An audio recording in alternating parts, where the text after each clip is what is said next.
A Itália se sagrou campeã da Eurocopa.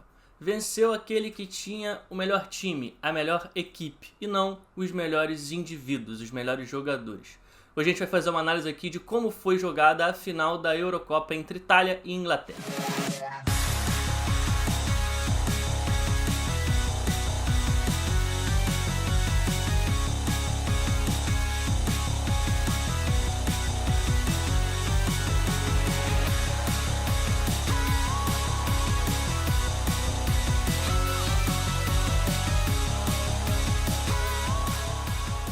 Fala galera, Bruno Pet na área para mais um vídeo. Hoje a gente vai fazer uma análise de como foi a final entre a Itália de Roberto Mancini e a Inglaterra de Gareth Southgate, a final da Eurocopa que foi disputada e vencida pela seleção italiana. E sem mais delongas, vamos direto para as formações táticas que os treinadores utilizaram nessa partida. A Itália veio sem grandes surpresas, veio naquele 4-3-3 padrão que foi utilizado ao longo do campeonato inteiro, com o Emerson como lateral esquerdo ali substituindo o Spinazzola, que se contundiu, o Insigne de ponta esquerda, o Chiesa, que ganhou a vaga ao longo da competição, de ponta direita, e aquele tripé de meio campo bem forte, tá jogando muita bola, todos os três, que foram Jorginho, Verratti e Barella. Já pelo lado da Inglaterra, tivemos sim algumas surpresas. O Gareth Southgate ele voltou a utilizar três zagueiros, ele veio com Walker como zagueiro pela direita, Stones de zagueiro central e Maguire de zagueiro pela esquerda, e com isso deu muita liberdade para os seus laterais, que viraram alas, o Luke Shaw pela esquerda e o Trippier, que ganhou a vaga nessa final, jogando pela direita. E o objetivo do Southgate, tendo esses alas com bastante liberdade para avançar, ficou muito claro já logo nos primeiros minutos, já que a Inglaterra abriu o placar com menos de 2 minutos de partida. Então a gente vai perceber nesses lances aqui como o Kane foi o cara que organizou e conectou um corredor ao outro do campo. Então repara, olha como nessa construção o Kane ele tá bem baixo aqui recebendo, quase como um camisa 10 mesmo, como um organizador, ele fazendo essa função do falso 9 que ele faz muito bem. Ele recebe a bola do Maguire e imediatamente o Sterling já faz uma diagonal para dentro. Essa diagonal do Sterling vai arrastar o lateral esquerdo italiano, o Emerson, e vai deixar o Trippier completamente livre para receber a bola pelo lado direito. Então o Kane ele vai justamente encontrar esse passe no Trippier, que vai receber sozinho, e aí o Trippier vai fazer o cruzamento. Nessa jogada acontece o contrário, não vai ser o ponta que vai arrastar o lateral para o ala receber, vai ser o ala que vai atrair a marcação do lateral italiano, de Lorenzo, e vai ter a infiltração do meia Mason Mount nas costas desse lateral italiano, e vai receber sozinho chegando na linha de fundo. E esse tipo de dinâmica aconteceu justamente também no lance do gol. Então a gente repara que o Shaw ele vai tocar no Harry Kane, que está de novo bem baixo, ajudando, praticamente como um falso 9. O Kane vai conectar o ala direito lá do outro lado, então repetindo, o Kane fazendo essa conexão entre um corredor e outro. Você vê que o Trippier está recebendo a bola com bastante liberdade. O Sterling vai fazer essa diagonal, dessa vez do outro lado do campo, e vai atrair a marcação tanto do Bonucci quanto do Di Lorenzo, e quando o Trippier vai fazer o cruzamento, a gente vai reparar que tá o Kane e o Sterling, os dois segurando a marcação do zagueiro do lateral, e o Luke Shaw faz uma corridinha um pouco para trás, puxando mais um pouquinho aqui em direção à segunda trave, e vai receber esse cruzamento completamente livre e vai completar para dentro do gol. E bom, futebol é um esporte altamente condicionado pelo placar. A pontuação é baixa, então qualquer gol para lá ou para cá modifica muito as estratégias e modifica muito como o jogo é jogado. Com o gol logo aos 2 minutos e tendo a melhor defesa da competição, a Inglaterra não se importou em baixar os blocos de marcação e ficar mais recuado ao longo da partida praticamente inteira. A Itália, por outro lado, se dá muito bem e fica muito relaxada e tranquila, tendo a posse da bola e construindo o jogo. E assim o jogo teve um controle e um domínio muito grande dos italianos por praticamente todos os 120 minutos, somando os 90 minutos do tempo normal, mais os 30 minutos de prorrogação. E isso fica muito claro quando a gente olha para os números da partida.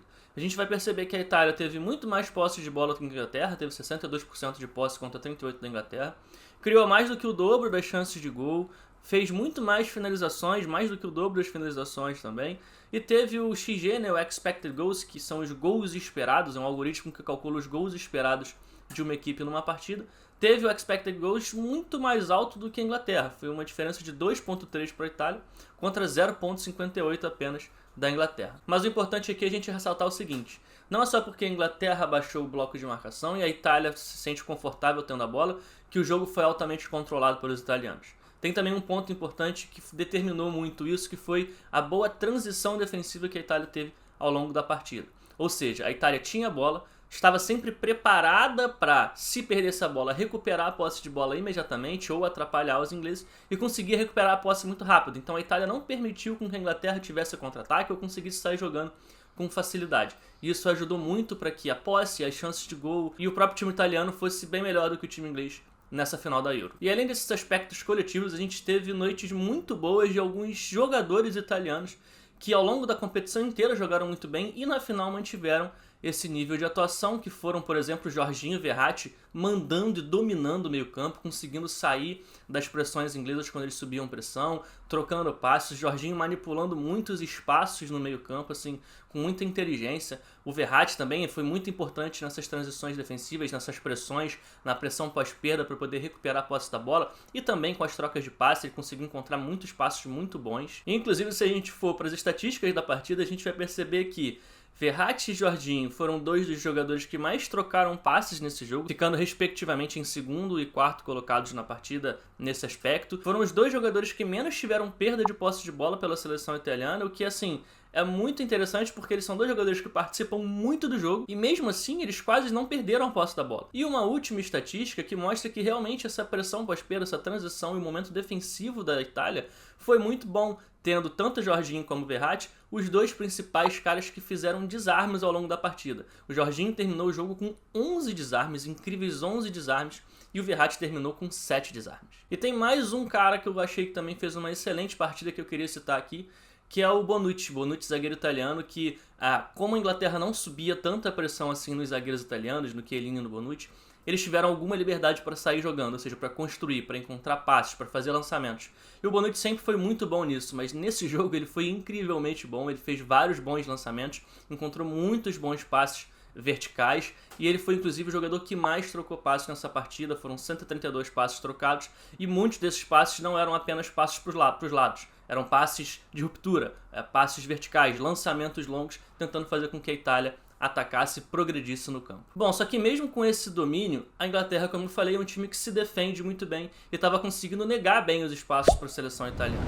Então, no segundo tempo, lá a partir dos 10 minutos, o Mancini ele faz uma substituição, ele tira o Immobile, que mais uma vez não jogou bem, não foi bem na semifinal contra a Espanha e não foi bem na final contra a Inglaterra, e coloca o Berardi. Com isso, o Insigne, que era o ponto esquerdo, ele passa a jogar como um centroavante, só que fazendo uma função de falso 9.